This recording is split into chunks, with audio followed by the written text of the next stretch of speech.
Oscar Wilde is surely a man for the modern age. When I read his life story, I have to conclude that he would have had a better life had he lived in the present age. When he lived, the rules of his nation were very different from what they are right now.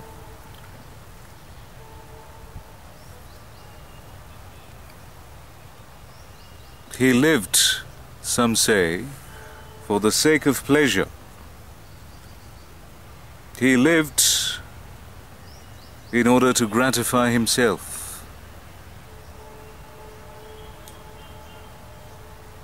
He lived pursuing pleasure. Undoubtedly, he was one of the greatest writers in the English language. His wit is of the highest caliber.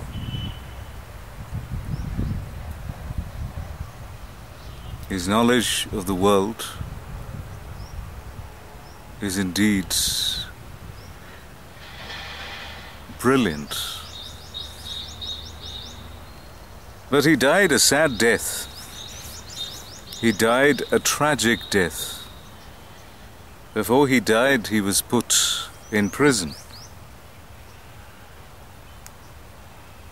for certain acts of immorality. When he was released from prison, he went to France. He spent his last days in France, where he died. I have read Oscar Wilde. I have read his novel, The Picture of Dorian Gray. I have read his plays, The Importance of Being Earnest, in particular. I have read his short stories, The Selfish Giant in particular. I'm fond of The Selfish Giant. When I first read that story, I cried. It was so moving.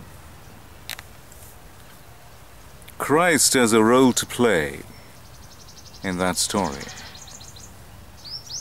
The book that I'm holding in my hand right now is an imaginary conversation between Jesus Christ and Oscar Wilde. It is called Sense and Sensuality. Oscar Wilde pursued pleasure. At least, that is the impression of the author of this book.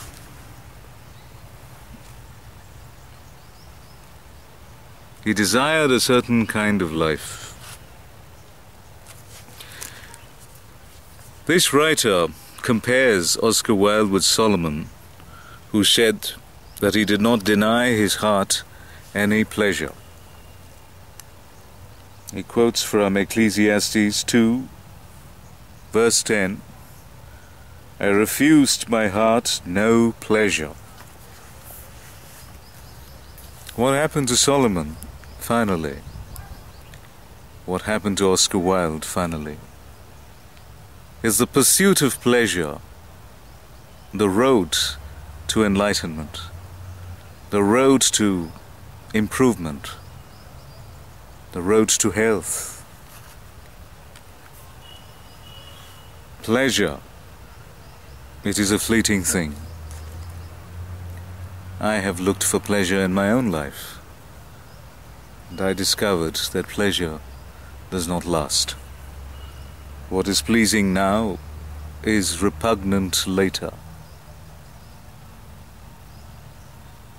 Pleasure is short-lived. The heart is deceitful above all things and beyond cure, says Jeremiah in the Bible. one should not attempt to satisfy one's heart beyond a certain point in life. One is allowed certain indiscretions, a certain reckless freedom until a certain time in life. But when enlightenment comes, when it becomes clear that pleasure does not lead to fulfillment, that the pursuit of pleasure defeats the person who pursues it, frustrates and tarnishes the person, tarnishes his soul, then the person must restrict his heart. He must try to restrain the longings of his heart. In this book, Oscar Wilde says, "And the day will come, believe me, it will, when sexual choices cannot be legislated.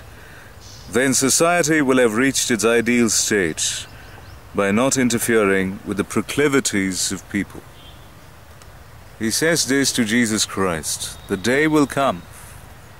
He makes a prediction to Jesus just before his death, just before Wilde's death.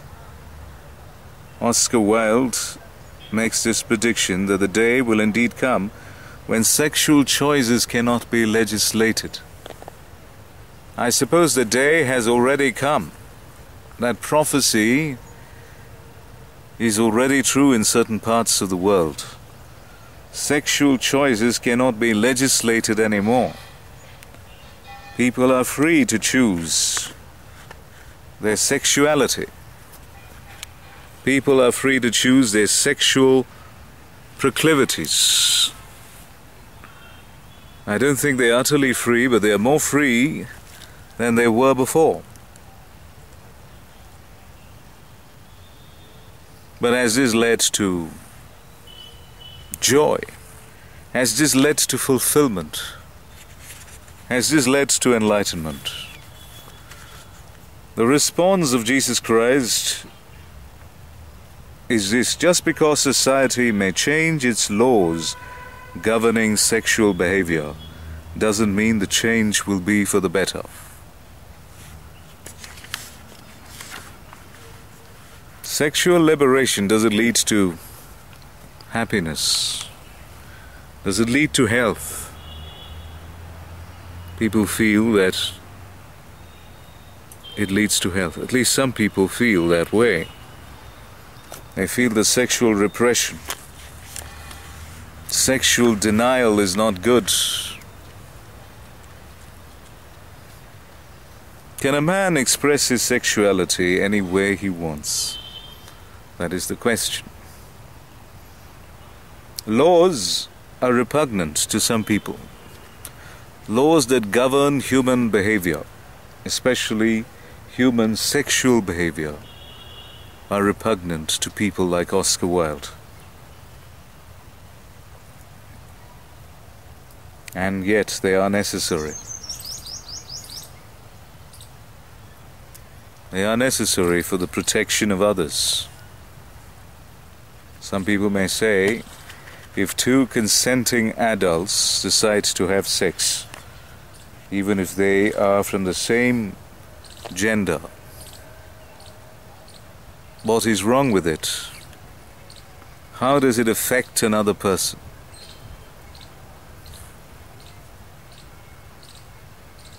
This is a legitimate question.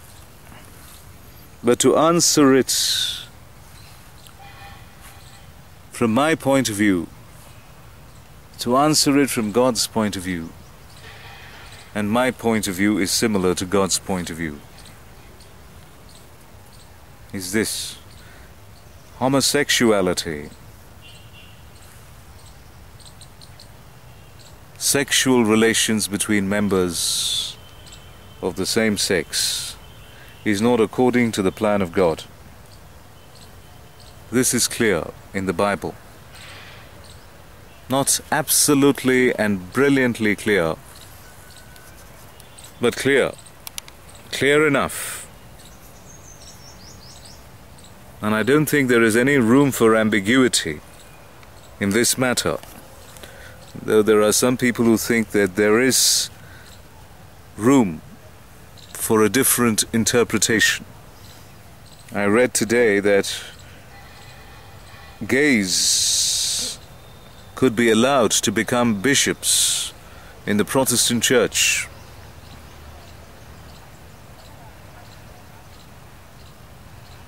It may seem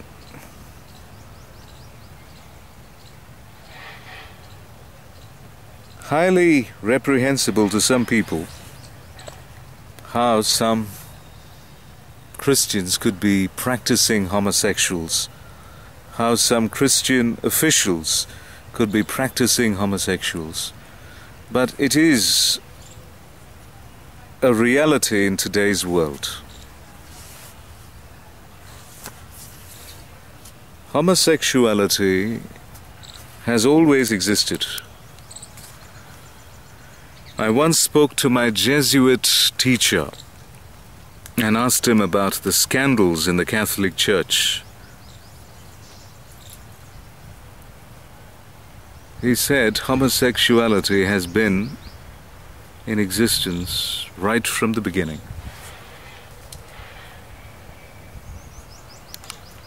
And whatever crimes the priests are accused of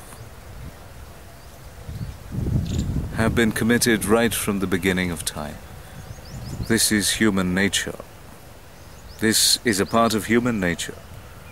Not acceptable human nature, but human nature nevertheless. Human beings have these tendencies.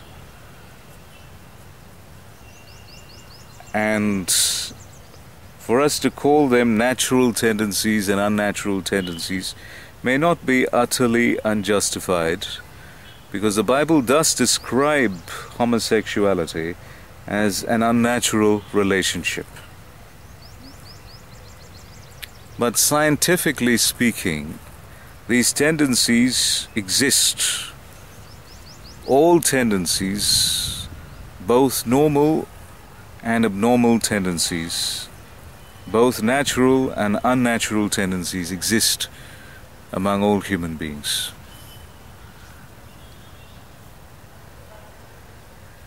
But human beings have a responsibility, or should I say, therefore human beings have a responsibility to select the right tendencies, to obey the right tendencies, and to disregard the undesirable tendencies.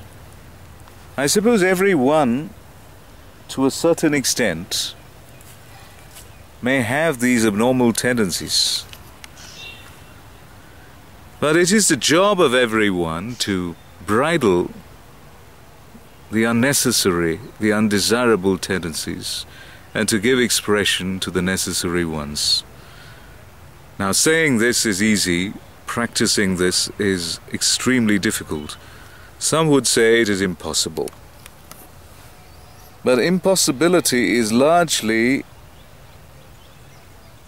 a construct of the mind. Sometimes certain acts and certain thoughts are indeed impossible.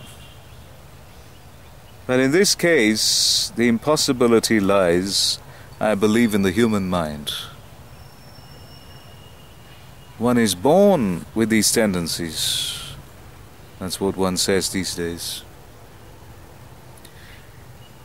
And I do not dispute this at all. One is born with all kinds of tendencies. But as one grows older, one grows wiser, one realizes that certain tendencies should not be encouraged. I believe the homosexual tendency is one such tendency. Though it is certainly an acceptable lifestyle today to be homosexual, though even bishops are allowed to be bishops despite their gay orientation.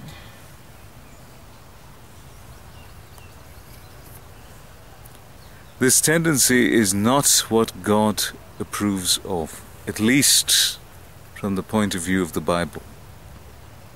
And therefore man must do whatever possible to bridle this tendency, to suppress it. Now this is unpopular information. This is unpopular to many people. This idea, this message is unpopular to a lot of people, especially those who are homosexual in orientation. But the facts must be accepted. The spiritual facts must be accepted.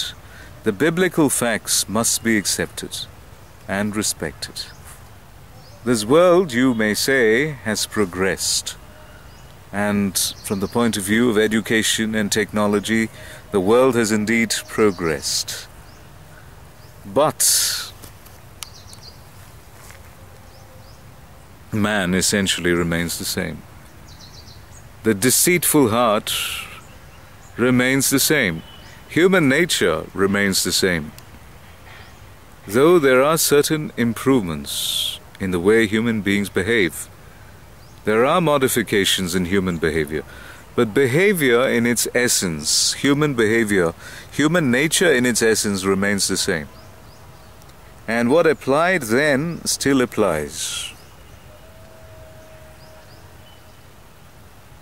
At least until God restructures His own ideas.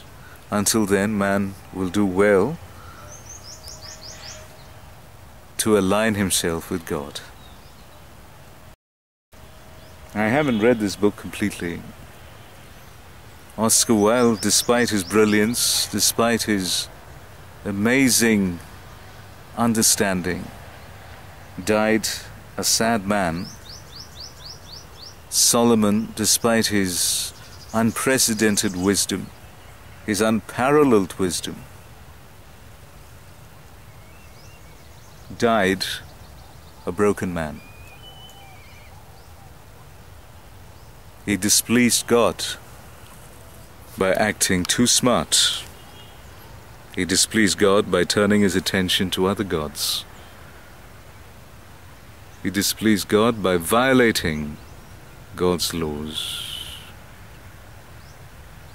He who said, "The fear of the Lord is the beginning of wisdom,"